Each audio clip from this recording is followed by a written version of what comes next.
So I totally forgot about saying something about removal of the slate. So you use the ripper.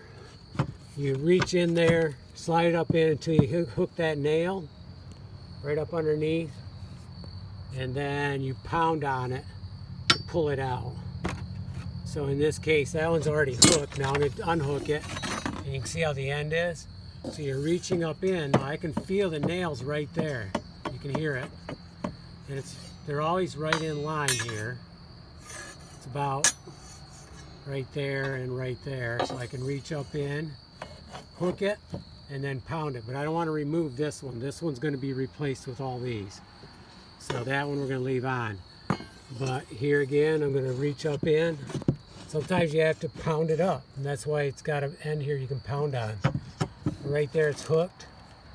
The other thing, this is a long one, so most of the time this is the one I use. It's about 2 feet, the ripper.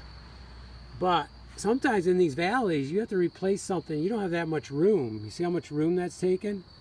So I ordered a short one, and you can turn the handle around so that the handle is actually up here, and you can pound down so you can get in tighter spaces, and I really like that one. So I need to remember to bring that one here. I was using it at home for other stuff, for going underneath the asphalt shingles, which will eventually be removed. But I was going underneath to put in the aluminum up underneath, and that was the ripper worked good there. So okay, back to ripping some stuff out with the ripper, and then call it a night.